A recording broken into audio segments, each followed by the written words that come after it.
We're going to have round 3 and 4 today. I just want to make a personal reflection on the legacy of Metropolitan Philip Saliba. And those of us who grew up with him during this period, and I mean all those that were in the delegation, Father George Shalhoub, Father Ray Hall, Father Dahdal, Father Antipas, Father Joe Allen, Father Joe Shaheen, and all of us that grew up in that period knew that, and he had a theme called To Dream the Impossible Dream. He touched the lives of young people. He was like a Pied Piper for the youth. He loved his imagine now, he was 35 years old. One of the youngest metropolitans elected in the See of Antioch. And yet, he was beyond his age and wisdom. At his consecration, and Charles Malik was there. When he gave his speech, he said, "I have more sins than the sands of the sea. And yet God has chosen me for this mission." This man crisscrossed all North America so fast.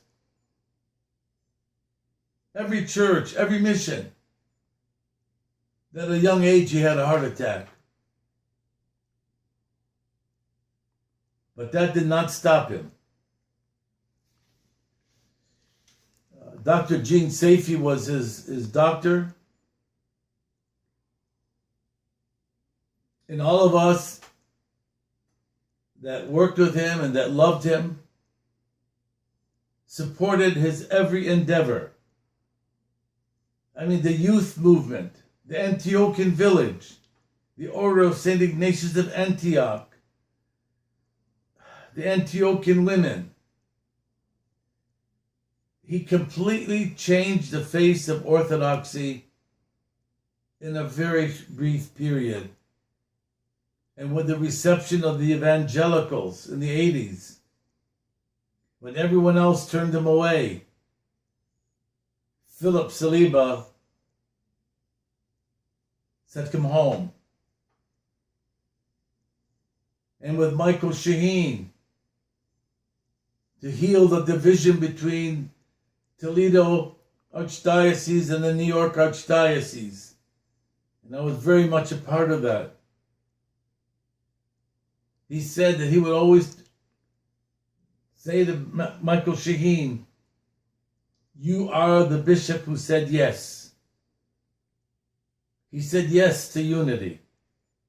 There's a story that when they went back to Antioch to ratify the unification of the one Antiochian archdiocese,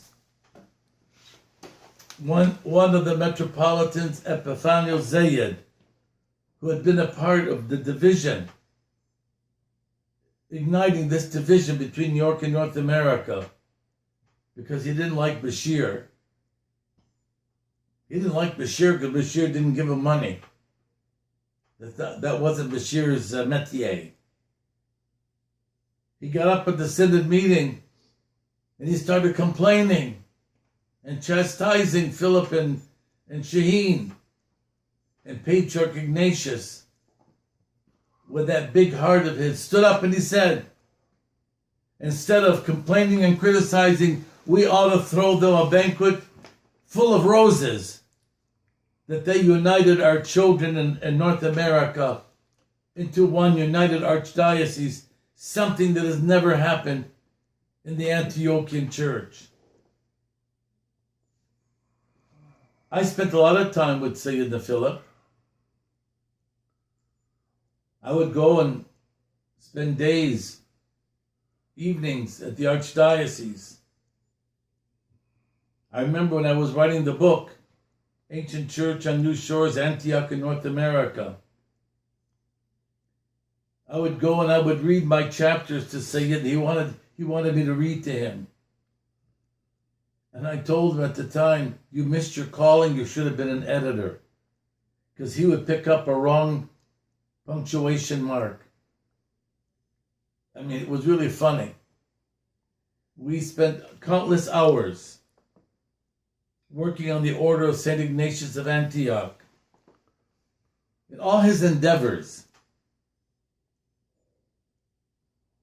I always felt myself personally, I only can speak for myself personally, he was not just my bishop. He was my brother. And after I delivered the eulogy, which you can also find, at his funeral, his nieces and Elaine came up to me and said to me, he was our brother-in-law and our uncle, but you had the best part of him. You had the best part of him.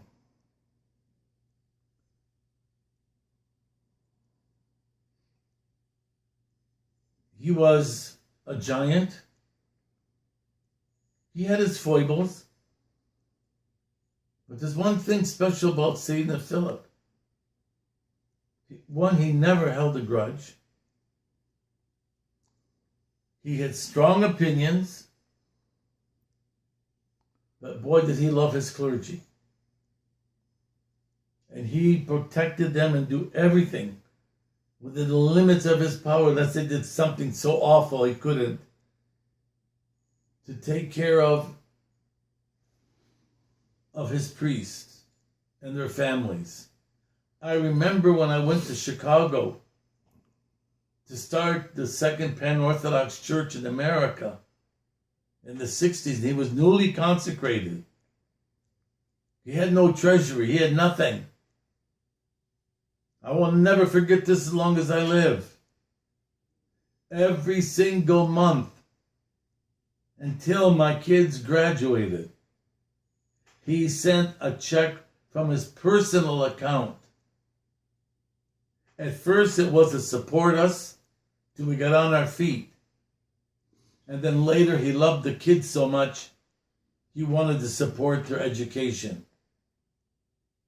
And he supported my education when I was studying Syriac for 5 years at the Lutheran School of Theology. He sent me on so many different missions. We had so many evening talks, so much exchanges of the heart. How can you encapsulate that in a few minutes? A few minute testimony. But just let me share with you, the viewer. Not a day goes by that I do not miss this great